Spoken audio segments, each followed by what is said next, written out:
નમસ્કાર. આકાશવાણી સમાચાર હિના મોદી વાંચે છે. સૌપ્રથમ મુખ્ય સમાચાર. આવતીકાલથી લોકસભાનું પ્રથમ સત્ર શરૂ થશે. નવા ચૂંટાયેલા સાંસદો શપથ લેશે. કેન્દ્રીય ગૃહમંત્રી અમિત શાહે પૂર વ્યવસ્થાપન અને તૈયારીઓ અંગે ઉચ્ચસ્તરીય બેઠકમાં વ્યાપક અને દૂરોગામી નીતિ બનાવવા પર ભાર મૂક્યો. નીટ યુજી પરીક્ષા અંગે સીબીઆઈએ ફરિયાદ દાખલ કરી. સીબીઆઈ ટીમ ગોધરા અને પટણા તપાસ માટે પહોંચશે. છત્તીસગઢના સુકમા જિલ્લામાં ઈઆઈડી વિસ્ફોટમાં કોબરા બટાલિયનના 2 જવાન શહીદ. ઇસરોએ પુનઃ પ્રયોગમાં લઈ શકાય એવા પ્રક્ષેપણ યાન પુષ્પકનું ત્રીજું અને અંતિમ સફળ પરીક્ષણ કર્યું. અને દક્ષિણ ગુજરાત સહિત દેશના કેટલાક ભાગોમાં ભારે વરસાદની આગાહી. સમાચાર વિગતવાર. 18મી લોકસભાનું સત્ર આવતીકાલથી શરૂ થઈ રહ્યું છે. આ સત્ર દરમિયાન નવા ચૂંટાયેલા સાંસદો શપથ લેશે. દેશમાં સતત ત્રીજી વાર એનડી સરકારની રચના બાદ આ પહેલું લોકસભા સત્ર છે. આ સત્રમાં ભાજપના સાંસદ અને કાર્યકારી અધ્યક્ષ ભર્તુહારી મહાતાબ સાંસદોને શપથ લેવડાવશે. નવા લોકસભા અધ્યક્ષની ચૂંટણી આ મહિને 26 જૂને યોજાશે, જ્યારે 27મી જૂને રાષ્ટ્રપતિ દ્રૌપદી મુર્મુ લોકસભા અને રાજ્યસભાના સંયુક્ત સત્રને સંબોધન કરશે. સંસદનું આ સત્ર આગામી 3 જુલાઈએ પૂર્ણ થશે. કેન્દ્રીય ગૃહ અને સહકાર મંત્રી અમિત શાહ આજે નવી દિલ્હીમાં પૂર વ્યવસ્થાપન અને તૈયારીઓ અંગેની ઉચ્ચસ્તરીય સમીક્ષા બેઠકનું નેતૃત્વ કર્યું હતું. તેમણે દેશના પૂરના સંભવિત જોખમો ઘટાડવા વ્યાપક અને દૂરોગામી નીતિ બનાવવા પર ભાર મૂક્યો હતો. શ્રી શાહે સંબંધિત વિભાગોને સિક્કિમ તેમજ મણિપુરમાં તાજેતરમાં આવેલા પૂર વિશે મંત્રાલયને અહેવાલ સુપરત કરવા જણાવ્યું હતું. વધુમાં તેમણે કહ્યું કે પૂર્વોત્તરમાં ઓછામાં ઓછા 50 મોટા તળાવોનું નિર્માણ થવું જોઈએ, જેથી બ્રહ્મપુત્રા નદીના પાણીને વાળીને આ તળાવોમાં સંગ્રહિત કરી શકાય. શ્રી શાહે કહ્યું કે આનાથી કૃષિ, સિંચાઈ અને પ્રવાસનમાં પણ મદદ મળશે. તેમણે સ્થાનિક અર્થવ્યવસ્થાને પણ લાભ મળશે તેમ કહ્યું. ગૃહમંત્રીએ રાષ્ટ્રીય આફત નિવારણ વિભાગ તેમજ પર્યાવરણ, વન અને આબોહવા પરિવર્તન મંત્રાલયને દાવાનળ જેવી ઘટનાઓને રોકવા માટે પૂરતા પગલાં લેવા નિર્દેશ કર્યો હતો. આ બેઠકમાં કેન્દ્રીય જળશક્તિ મંત્રી સી.આર. પાટીલ, ગૃહ રાજ્યમંત્રી નિત્યાનંદ રાય, કેન્દ્રીય ગૃહ સચિવ સહિત વિવિધ મંત્રાલયોના સચિવ તેમજ વરિષ્ઠ અધિકારીઓ હાજર રહ્યા હતા. નીટ યુજી પરીક્ષા વિવાદ અંગે તપાસ કરી રહેલા કેન્દ્રીય તપાસ સંસ્થા સીબીઆઈએ પોલીસ ફરિયાદ દાખલ કરી તપાસ શરૂ કરી છે. શિક્ષણ મંત્રાલયના ઉચ્ચ શિક્ષણ વિભાગના નિદેશકની ફરિયાદને આધારે આ ફરિયાદ કરાઈ છે. સીબીઆઈએ આ મામલે વિશેષ તપાસ ટીમોની રચના કરી છે, જે બિહારના પટણા અને ગુજરાતના ગોધરા રવાના થશે. પટણા અને ગોધરામાં આ અંગે અગાઉથી જ પોલીસ ફરિયાદ નોંધાયેલી છે. શિક્ષા મંત્રાલયે કથિત અનિયમિતતા અને ગેરરીતિ મામલે વ્યાપક તપાસ કરવા કહ્યું છે, જેમાં ઉમેદવારો, સંસ્થાઓ અને વચેટિયાઓ દ્વારા કાવતરું, ચોરી તેમજ પુરાવાના નાશ સહિતના બનાવો સામેલ છે. મંત્રાલયે પરીક્ષા સંચાલન સાથે જોડાયેલા લોકસેવકોની ભૂમિકા વિશે પણ તપાસ કરવાની સીબીઆઈને કહ્યું છે. વ્યાપક તપાસ અને મોટા કૌભાંડને ઉજાગર કરવા સીબીઆઈએ આ મામલે દેશભરમાં થયેલા કેસોને પોતાને હસ્તક લેવાની પ્રક્રિયા શરૂ કરી છે. ઉલ્લેખનીય છે કે ગઈકાલે શિક્ષણ મંત્રાલયે નીટ યુજીની હાલમાં લેવાયેલી પરીક્ષામાં થયેલી ગેરરીતિ અંગેનો કેસ સીબીઆઈને સોંપ્યો હતો.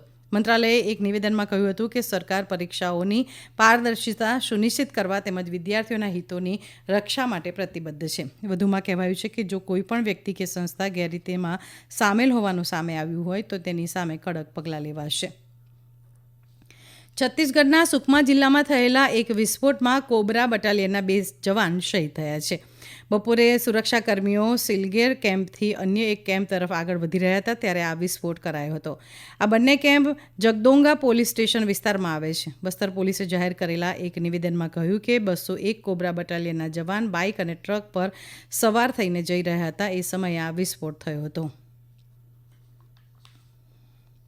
પશ્ચિમ બંગાળ પોલીસના વિશેષ કાર્યદળે બાંગ્લાદેશ સ્થિત આતંકવાદી સંગઠન સાથે કથિત રીતે સંબંધ ધરાવતા 6 લોકોની ધરપકડ કરી છે, જેમાં બર્ધમાન જિલ્લાના પાનગઢ વિસ્તારમાંથી એક કોલેજ વિદ્યાર્થી તેમજ અન્ય 5ની ધરપકડ કરાઈ છે. એક વરિષ્ઠ અધિકારીએ કોલકાતામાં પત્રકારોને જણાવ્યું કે કોમ્પ્યુટર સાયન્સના બીજા વર્ષના વિદ્યાર્થીની પ્રતિબંધિત ઇસ્લામી સંગઠન શહાદત અલ હિકમા સાથેના સંબંધો અંગે ગઈકાલે સાંજે અટકાયત કરાઈ હતી. પૂછપરછ દરમિયાન મળેલી માહિતીને આધારે એસટીએફના અધિકારીઓએ આ જિલ્લામાંથી વધુ 5 લોકોની ધરપકડ કરી હતી. અધિકારીએ કહ્યું કે ધરપકડ કરાયેલ વ્યક્તિ આતંકવાદી સંગઠન માટે પશ્ચિમ અને પૂર્વ બર્ધમાન જિલ્લામાં યુવાનોની ભરતી કરવાનો પ્રયાસ કરી રહ્યો હતો. આ યુવાન સામે યુપીએ અને આઈપીસીની કલમો અંતર્ગત કેસ નોંધવામાં આવ્યો છે. દુર્ગાપુર અદાલતના એડિશનલ ચીફ જ્યુડિશિયલ મેજિસ્ટ્રેટે આરોપીને એસટીએફની અપીલ પર 14 દિવસના પોલીસ રિમાન્ડ મંજૂર કર્યા છે. આ સમાચાર આપ આકાશવાણી પરથી સાંભળી રહ્યા છો. ભારતીય અંતરિક્ષ સંશોધન સંસ્થા ઇસરોએ પુનઃપ્રયોગમાં લઈ શકાય એવા પ્રક્ષેપણ યાન પુષ્પકનું ત્રીજું અને અંતિમ સફળ પરીક્ષણ કર્યું. આજે સવારે કર્ણાટકના ચિત્રદુર્ગ સ્થિત એરોનોટિકલ ટેસ્ટ રેન્જમાં પરીક્ષણ કરાયું હતું. આ પ્રયોગથી પ્રક્ષેપણ ખર્ચમાં ઘટાડો ઉપરાંત ભવિષ્યમાં અવકાશ સંશોધન કાર્યક્રમને ઉન્નત બનાવવામાં મદદ મળશે. પુષ્પકમાં inertial sensor, radar, altimeter, flush air data system, pseudolite system તેમજ નાવિક નેવિગેશન તકનીકોનો પ્રયોગ કરાયો છે. નવીન અને પુનઃપ્રાપ્ય ઉર્જા મંત્રાલયના કેન્દ્રીય મંત્રી પ્રહલાદ જોશીએ આ સફળ પરીક્ષણ બદલ ઇસરો અને તેના વૈજ્ઞાનિકોને શુભેચ્છા પાઠવી હતી. સોશિયલ મીડિયા પોસ્ટમાં તેમણે કહ્યું છે કે આ દેશ માટે ગર્વની બાબત છે. શ્રી જોશીએ કહ્યું કે ઇસરોની સતત નવાચારની શોધ દેશમાં અવકાશ સંશોધનને નવી ઊંચાઈએ લઈ જઈ રહી છે. ભારતીય હવામાન વિભાગે કેરળ, કર્ણાટક અને ગોવામાં આગામી 4 દિવસોમાં ભારે વરસાદની આગાહી કરી છે. ગુજરાત, મહારાષ્ટ્ર અને તમિલનાડુના ભાગોમાં પણ ગાજવીજ સાથે હળવોથી ભારે વરસાદ પડશે. હવામાન વિભાગના જણાવ્યા અનુસાર નૈઋત્ય ચોમાસું આગામી 3 દિવસ દરમિયાન મધ્યપ્રદેશ, છત્તીસગઢ, ઓડિશા, તટીય પશ્ચિમ બંગાળ, બિહાર, ઝારખંડ અને ઉત્તર પ્રદેશના પૂર્વીય ભાગોમાં આગળ વધી શકે છે. દરમિયાન ઉત્તરાખંડ, ઉત્તર પ્રદેશ, રાજસ્થાન, જમ્મુ કાશ્મીર અને હિમાચલ પ્રદેશમાં ગાજવીજ સાથે વરસાદની આગાહી છે. હવામાન વિભાગના વરિષ્ઠ વૈજ્ઞાનિક આર.કે. જૈનમણીએ આકાશવાણીને જણાવ્યું કે દિલ્હીમાં તીવ્ર ગરમી બાદ તાપમાન 40 ડિગ્રી સેલ્સિયસથી ઘટ્યું છે. આમ છતાં દિલ્હીના કેટલાક ભાગો ઉપરાંત પશ્ચિમી ઉત્તર પ્રદેશ, પંજાબ, હરિયાણા, ચંદીગઢના ઘણા ભાગોમાં 2 દિવસ સુધી ભારે ગરમી પડી શકે છે. આ રાષ્ટ્રીય સમાચાર આપ આકાશવાણી પરથી સાંભળી રહ્યા છો. આ સમાચાર આપ અમારી YouTube channel AIR news Gujarat પર પણ સાંભળી શકશો. વધુ સમાચાર માટે આપ અમારા ટ્વિટર હેન્ડલ AIR_news_ABAD ને ફોલો કરી શકો છો. ભાજપે તમિલનાડુમાં થયેલા લઠ્ઠાકાંડ મામલે કોંગ્રેસ, DMK અને ઇન્ડિયા ગઠબંધનના મૌન ઉપર સવાલો ઉઠાવ્યા છે. નવી દિલ્હીમાં પત્રકારો સાથેની વાતચીતમાં ભાજપના રાષ્ટ્રીય પ્રવક્તા સંબિત પાત્રાએ કહ્યું કે તમિલનાડુના કરુણાપુરમ ગામમાં ઝેરી દારૂને કારણે 56થી વધુ લોકોના મોત થઈ ગયા અને કેટલાકની સ્થિતિ નાજુક છે. વધુમાં તેમણે કહ્યું કે આ મુદ્દે કોંગ્રેસ અને સહયોગી દળોના નેતાઓ ચૂપ છે. કેન્દ્રીય મંત્રી નિર્મલા સીતારામણે પણ આ અંગે વિપક્ષની ટીકા કરી હતી અને સમગ્ર મામલે CBI તપાસની માંગ કરી હતી.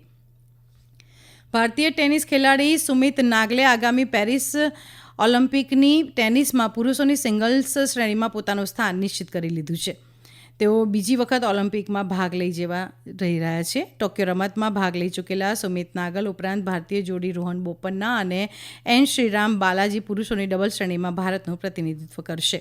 ઉલ્લેખનીય છે કે આ મહિનાની શરૂઆતમાં રમાયેલી હેલબ્રોન ચેલેન્જરમાં તેમની તાજેતરની જીતથી નાગલે તેમની સુનિશ્ચિતતા વધારી દીધી છે. આ સિઝનમાં નાગલેએ 2 ચેલેન્જર ટાઇટલ પણ જીત્યા છે, જેમાં હેલબ્રોન ચેલેન્જર અને ચેન્નાઈ ચેલેન્જરનો સમાવેશ થાય છે. બહુજન સમાજવાદી પક્ષના અધ્યક્ષ માયાવતીએ લોકસભા ચૂંટણીમાં પક્ષના પ્રદર્શન અંગેની સમીક્ષા બેઠક યોજી હતી. લખનૌ ખાતે યોજાયેલી આ બેઠકમાં રાજ્ય અને રાષ્ટ્રીય કક્ષાના બસપાના અગ્રણી નેતાઓએ ભાગ લીધો હતો. દરમિયાન બસપા અધ્યક્ષ માયાવતીએ તેમના ભત્રીજા આકાશ આનંદને તેમના રાજકીય વારસા જાહેર કરતા પક્ષના રાષ્ટ્રીય સંયોજક પદની જવાબદારી સોંપી હતી. આ બેઠકમાં માયાવતીએ પક્ષના નેતાઓ અને કાર્યકરો સાથે લોકસભા ચૂંટણીમાં બસપાના ખરાબ પ્રદર્શન તેમજ આગામી સમયમાં રાજ્યમાં યોજાનારી ચૂંટણી વિશે ચર્ચા કરી હતી. ભારતીય સેનાએ લદ્દાખમાં કારગિલ યુદ્ધના શહીદ વીર જવાનોને શ્રદ્ધાંજલિ આપવા માટે ખાલુબાર યુદ્ધ સ્મારક પ્રવાસીઓ માટે ખુલ્લું મૂક્યું છે. દેશ આ વર્ષે કારગિલ વિજય દિવસની 25મી વર્ષગાંઠ ઉજવવા જઈ રહ્યો છે. ત્યારે કારગિલ યુદ્ધ દિવસની પૂર્વ ઉજવણીના ભાગરૂપે આ સ્મારક ખુલ્લું મૂકવામાં આવ્યું છે. અંતમાં મુખ્ય સમાચાર ફરી એકવાર. આવતીકાલથી લોકસભાનું પ્રથમ સત્ર શરૂ થશે. નવા ચૂંટાયેલા સાંસદો શપથ લેશે. કેન્દ્રીય ગૃહમંત્રી અમિત શાહે પૂર વ્યવસ્થાપન અને તૈયારીઓ અંગે ઉચ્ચસ્તરીય બેઠકમાં વ્યાપક અને દૂરોગામી નીતિ બનાવવા પર ભાર મૂક્યો. નીટ UG પરીક્ષા અંગે CBIએ ફરિયાદ દાખલ કરી. CBI ટીમ ગોધરા અને પટણા તપાસ માટે પહોંચશે. છત્તીસગઢના સુકમા જિલ્લામાં વિસ્ફોટમાં કોબરા બટાલિયનના 2 જવાન શહીદ. ઇસરોએ પુનઃપ્રયોગમાં લઈ શકાય એવા પ્રક્ષેપણ યાન પુષ્પકનું ત્રીજું અને અંતિમ સફળ પરીક્ષણ કર્યું. અને દક્ષિણ ગુજરાત સહિત દેશના કેટલાક ભાગોમાં ભારે વરસાદની આગાહી. આકાશવાણી પરથી સમાચાર પૂરા થયા.